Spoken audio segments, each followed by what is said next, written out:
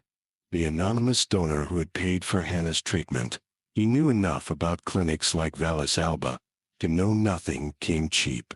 Keeping a patient in total privacy for 5 years would cost millions, which meant whoever had done this was rich, connected, and determined.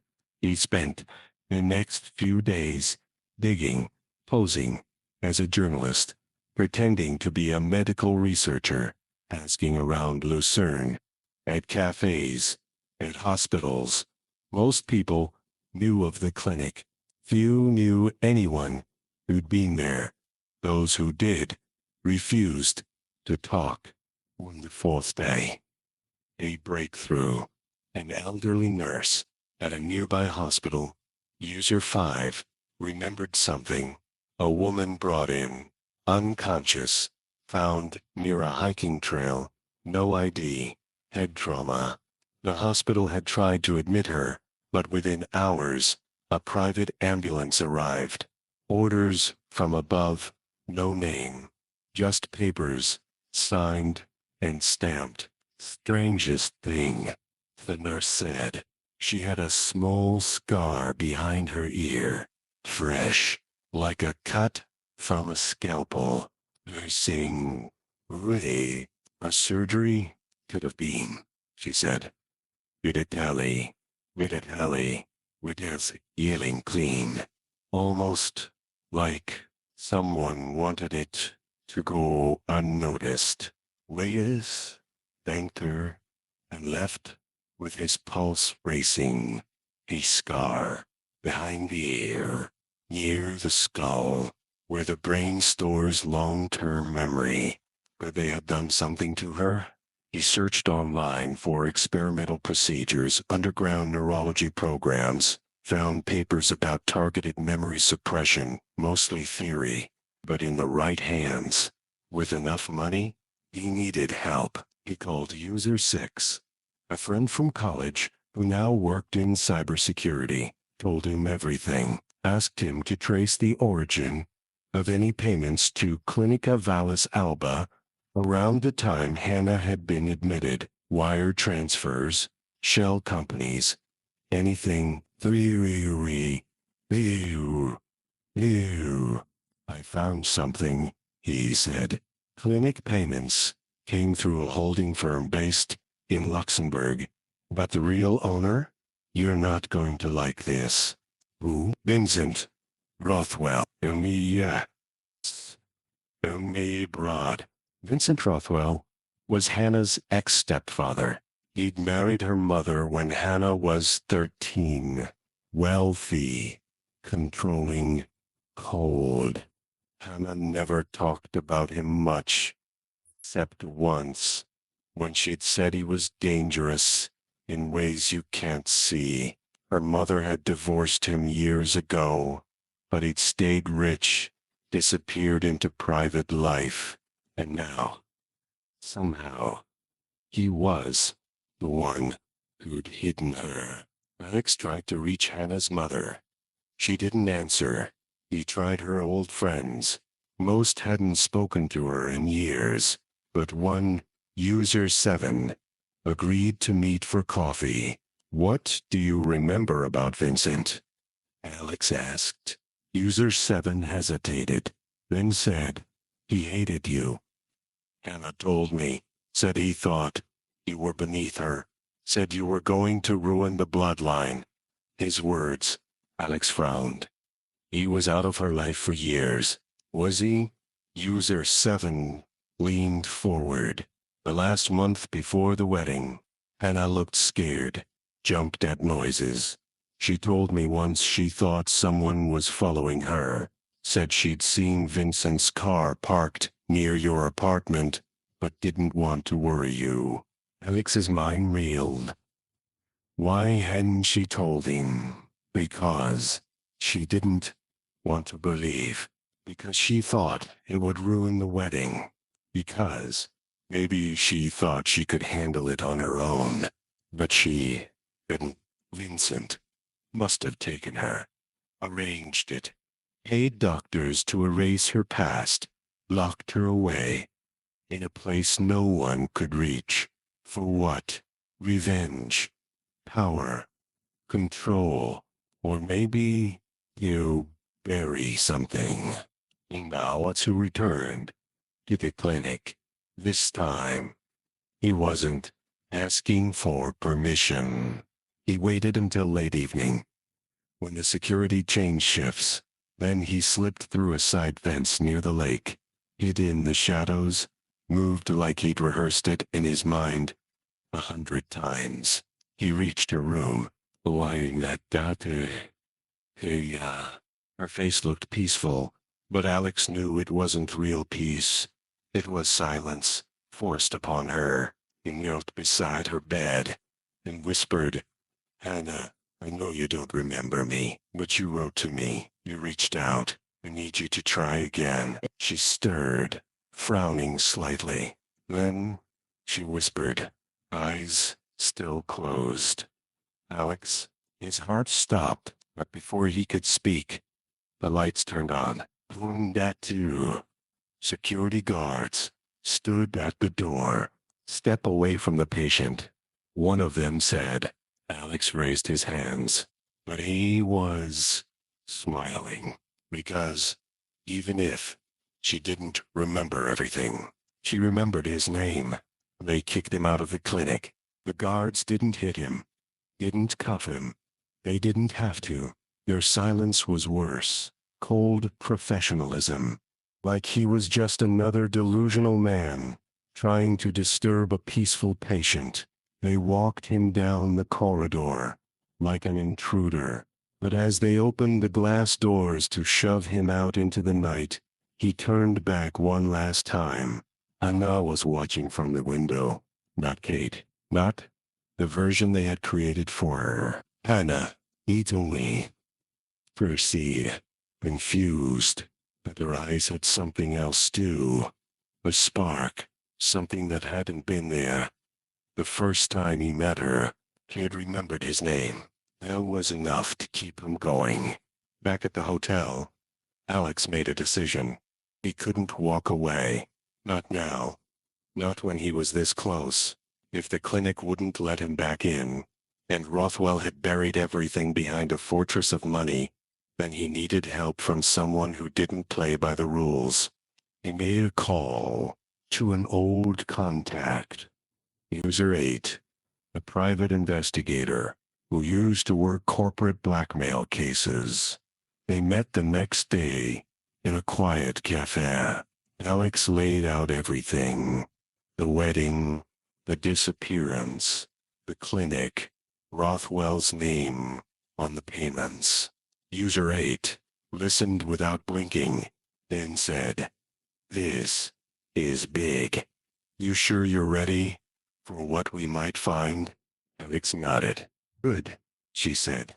"Because digging into a Rothwell means someone's going to try and scare you off." Alex wasn't scared. He was done being scared. Over the next week, they worked in secret. The PI hacked into real estate records, clinic documents, financial networks Rothwell had buried under fake names and trusts. She found a paper trail, thin but real, one transfer from a Rothwell subsidiary to a Swiss research foundation, 2 months before Hannah disappeared.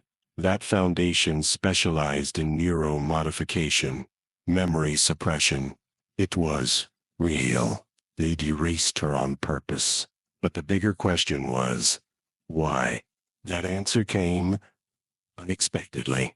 The PI tracked down someone who used to work as Rothwell's assistant, user not a soft-spoken man, who agreed to meet, only if Alex promised not to record him.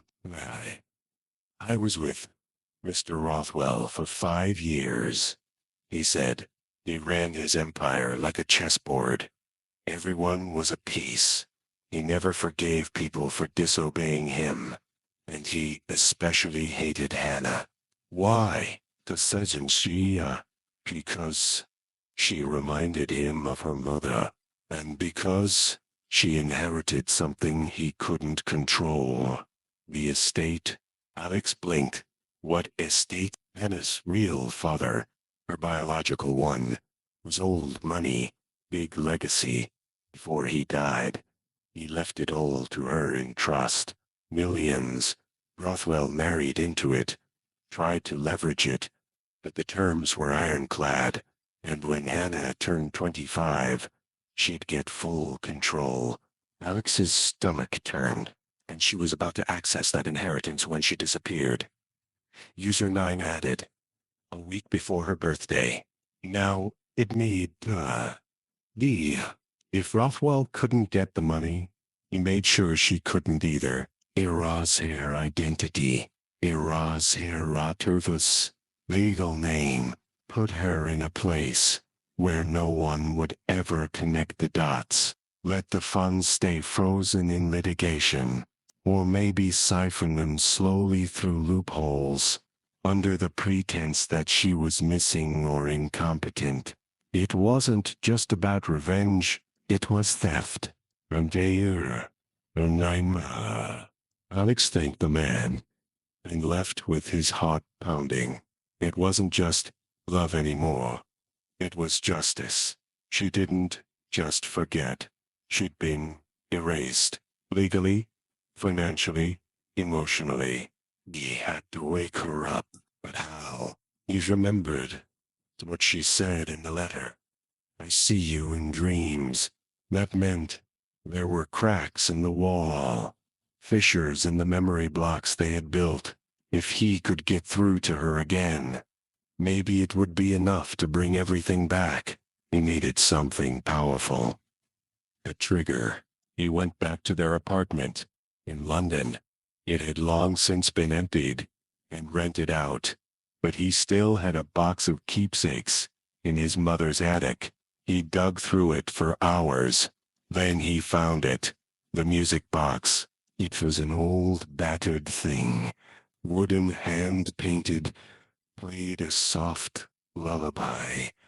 He had given it to her after their first vacation together, when she told him she'd never had one. As a child, they used to play it every night before bed. In Max, she used to say it calmed her. He flew back to Switzerland that night.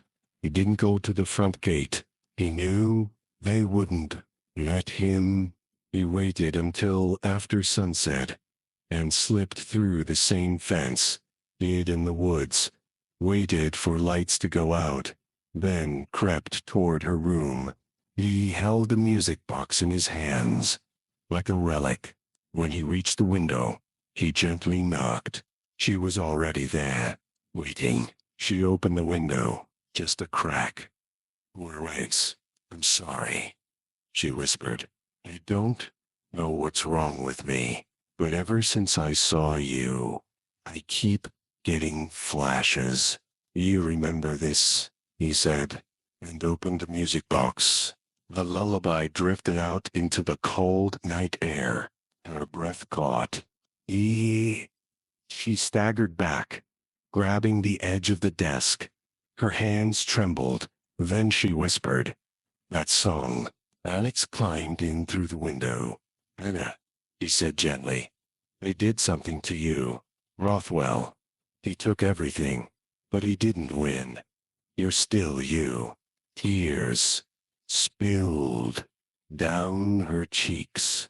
She looked at him, really looked, and said, Dave, I remember the cat, your stupid socks, and so the lamp you broke, and blamed on the wind. She gasped. Your mom's lasagna. He nodded, tears in his eyes. You're remembering. She fell into his arms. But before he could speak again, alarms started ringing. The alarm was deafening. Red lights flashed through the hallway as the distant sound of guards' boots echoed like war drums. Hannah was still trembling in his arms, her memories coming in waves, fast, jarring, incomplete. Every second mattered. Now, Alex looked her in the eyes.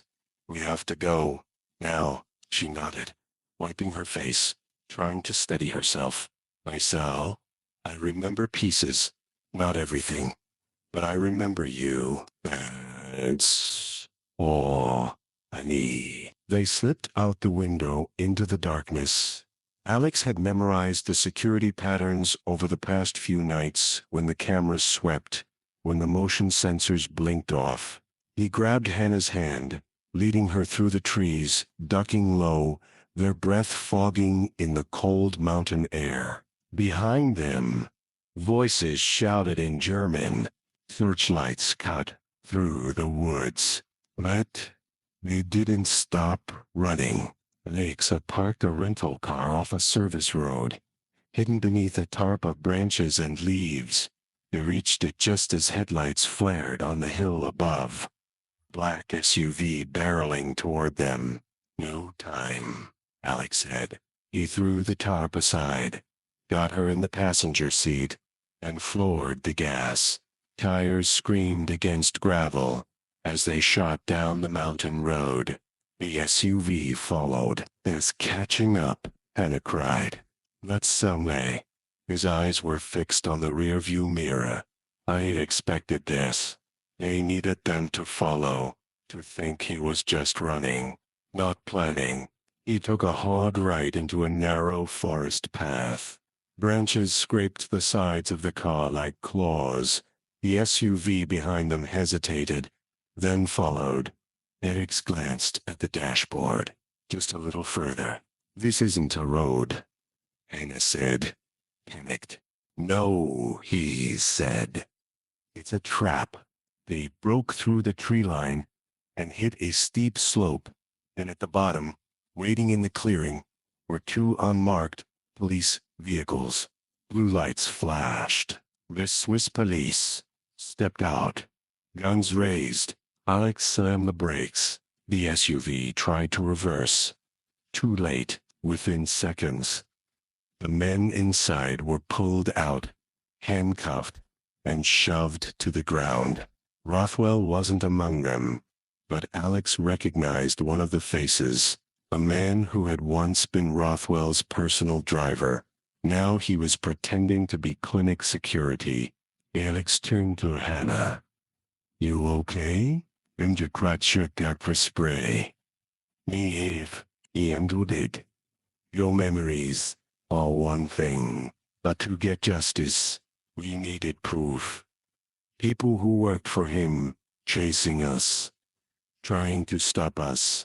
But the police? I called the embassy before I came. Told them everything. Showed them the financial records. They were skeptical until I gave them the name Rothwell. He's been on their radar for years. She leaned back in her seat, breathing hard. It's really happening, isn't it? You took her hand.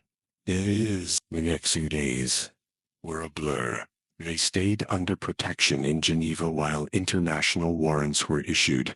The documents Alex and the PI had gathered proved Rothwell had falsified medical orders, bribed doctors, funneled money through shell companies, and committed identity fraud on a global level. And worst of all, he'd stolen 5 years of Hannah's life. You may. Yay. Yay. Yay. She gave her first official statement the following week. Alex stood beside her as she described the day she vanished. How someone had grabbed her outside the bridal suite, a needle in her neck. Darkness. Then waking up in the clinic with no idea who she was. Convinced she was someone named Kate. Some memories never came back, but the most important ones did. Her love for Alex. Her mother's laugh. The way she danced, barefoot in the living room. They returned in fragments, like broken glass, slowly rearranging into a window again. Her hardest part came when she confronted her stepfather in court. He was smug, composed, until she looked him in the eye and said, "You tried to erase me, but I remember enough to destroy you." And she did. Finish the court. Nay, was shut down.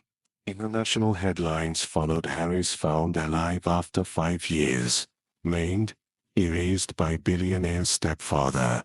Private clinic scandal rocks Switzerland. But Alex didn't care about the headlines. He only cared about her. Months later, back in London, they walked the same street where their apartment had once been. Everything looked different. The buildings, the people, even the sky, but her hand in his felt the same. "I'm not the same person I was," she said softly. "You don't have to be," he replied. "We're not going back. We're starting from here." She smiled, and for the first time since her return it reached her eyes. They walked in silence. But it wasn't empty. It was peaceful, real, and this time there were no missing pieces. Months passed. Alex and Hannah settled into their new life. A life they had to rebuild piece by piece, like a house after a storm. There were moments of peace. Quiet dinners at home, slow walks through the city, afternoons spent reading or talking about nothing at all. But sometimes, late at night, when the world was still, and the past felt just a breath away, they would sit in silence, each of them haunted by different parts of the story that had brought them here. For Hannah, the hardest thing was the memory of those 5 lost years. The months spent in that sterile room, with no understanding of who she was. She had learned to make peace with the blank spots in her mind. But the weight of the blank spaces remained heavy, like scars on the soul. There were days when she would stare at the old music box, the one Alex had used to wake her memories, and wonder how much more was hidden away inside her, locked in a place that no one could reach. For Alex, the hardest thing was the same.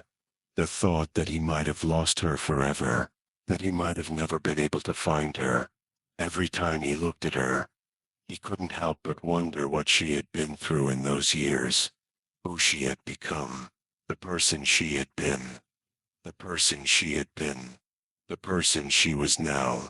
But he never asked her, not because he was afraid of the answer, but because he understood that some things didn't need to be spoken. He had her. That was enough.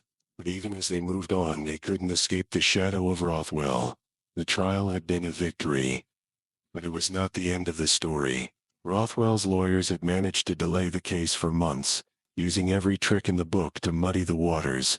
They had tried to paint Hannah as a confused woman, someone with an unstable mind who could never fully remember what had happened. They accused her of trying to exploit her father's wealth, but the truth was undeniable. Rothwell's empire had crumbled, and he had been forced into hiding. Selah, endure, warrior. It was addressed to Alex, and it arrived at the office, an envelope that looked so ordinary, so nondescript, that it could have been a bill.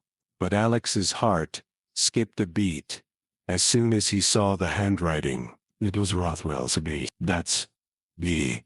Letter was short and blunt. You think you've won, but you haven't. I know what you've done, and I will never let you have her. I'm watching. Alex read it twice.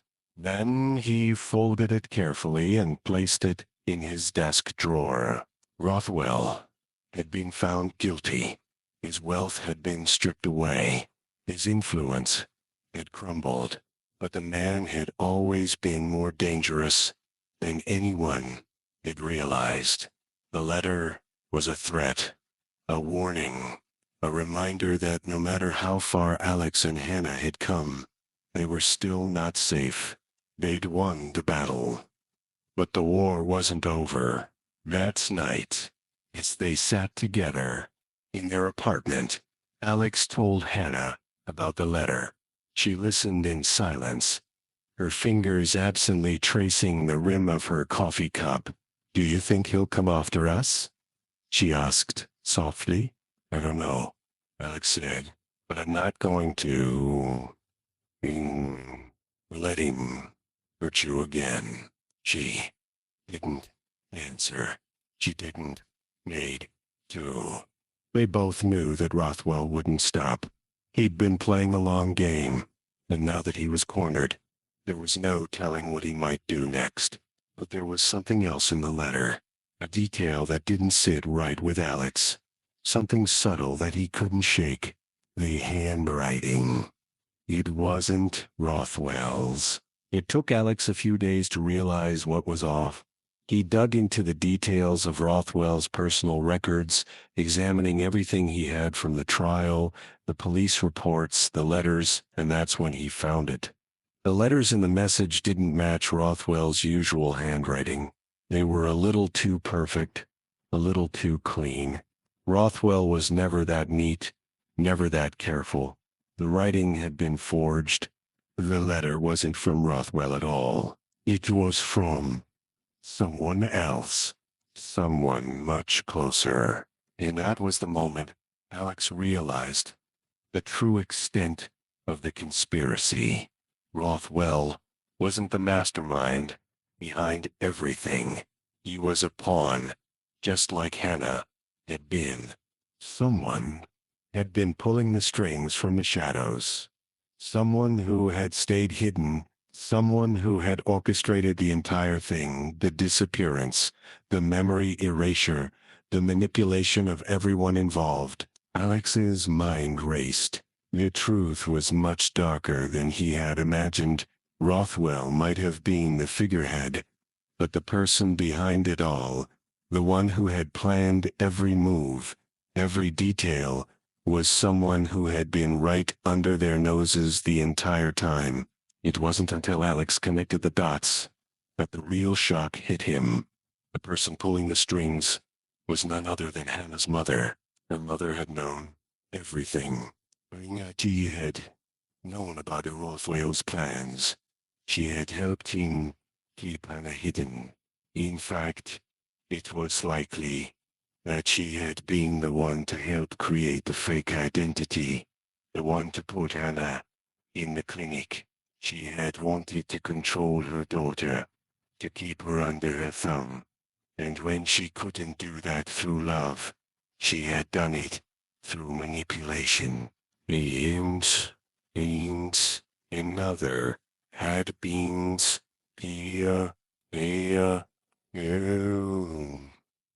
Alex and Hannah had won the battle.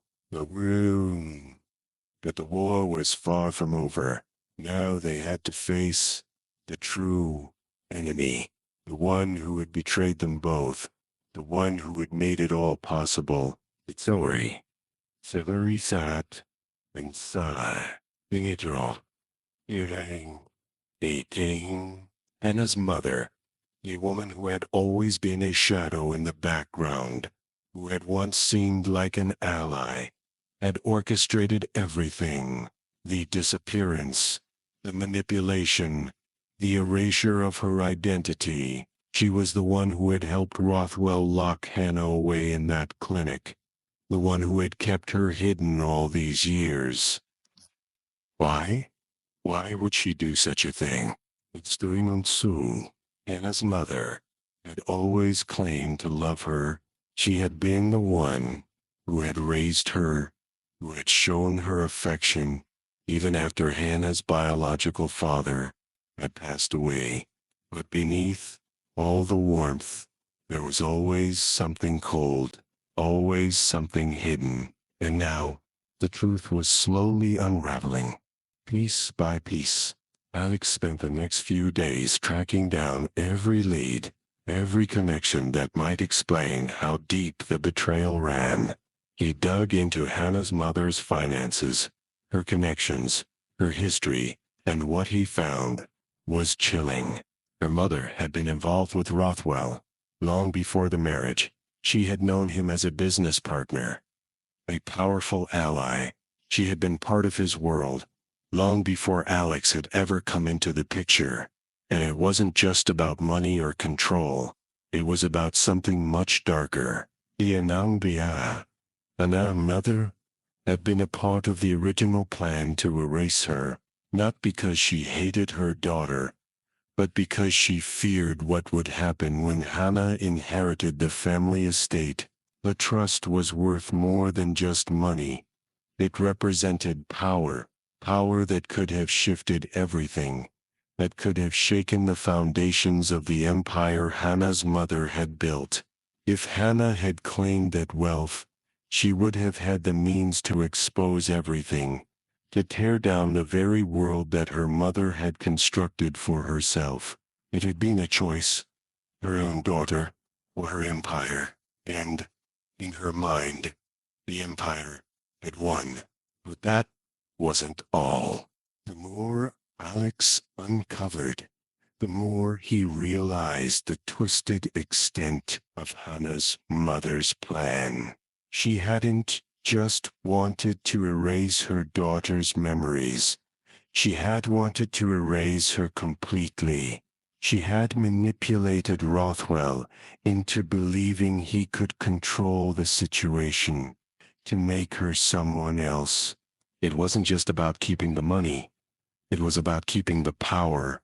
And Hannah's mother had been willing to do anything to maintain that control, even if it meant destroying her own daughter in the process. Alex was seething. His mind raced, trying to piece together how he could confront this woman, the woman who had been a constant presence in Hannah's life, the woman who had once been the one to hold her when she cried, who had given her advice, who had told her she was loved. How could he confront her now, knowing the truth? He couldn't do it alone. He called in User 8 again, the private investigator who had helped them before. Together they traced the movements of Hannah's mother, who had disappeared into the shadows after Rothwell's fall from grace. She had left the country, heading to a private estate in the French countryside, a place that had been in her family for generations. Bats, and the PI, made their way there, prepared for anything. The estate was hidden behind high walls, surrounded by thick forests, an old mansion looming in the distance. It felt like a fortress, a place built to keep secrets. Hannah had been silent the entire trip. She was still processing everything, but Alex could feel the tension in her, the confusion, the betrayal. The woman who had once been her mother was now nothing more than a stranger, someone who had never truly cared for her. They arrived late in the evening, the sun setting behind the trees, casting long shadows over the estate. They made their way to the back entrance, where the PI had arranged to meet a contact who could help them get inside. The air was thick with anticipation, the night heavy with the weight of what was about to happen. Alex's heart pounded in his chest as they approached the door. It was now or never. The door creaked open. Inside, the house was silent, but it wasn't empty. Shadows moved in the corners, and Alex could feel the eyes on him as he stepped inside. The faint sound of footsteps echoed through the hall, and his mother stood at the end of the corridor, her figure silhouetted against the dim light. She didn't look surprised to see them. "Nodi," she said coolly, her voice steady. "I knew it wouldn't take long." "Why?" Alex demanded. His voice was raw, filled with anger and betrayal. "Why did you do this to her? To your own daughter?"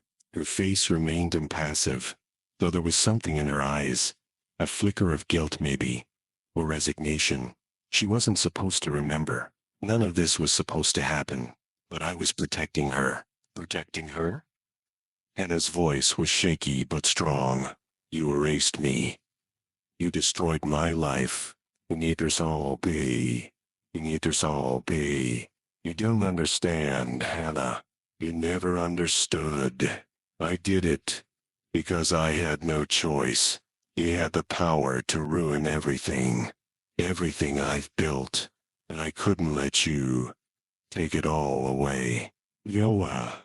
Alex stepped between them, his eyes burning with fury. "You don't get to choose. Not anymore. You lost that right when you decided to make her someone else. You took 5 years of her life." And his mother looked at her, her face softening for a brief moment. "I thought I was protecting you," she whispered, more to herself than to anyone else. "I thought I was doing what was best. Not so. Didn't you want to lie?" Hannah shook her head. "No, you weren't. You were controlling me, and you always have been. But I'm not your puppet anymore." The thrill. No moment. No one spoke. The note in the room was thick, palpable. Then slowly, Hannah stepped forward, her eyes fixed on her mother. "I'm done with you," she said quietly. "I'm done with everything you did." With that, she turned away, her back straight, her head held high. Alex followed her, leaving the past behind them. As they walked out of the mansion and into a future they would finally control.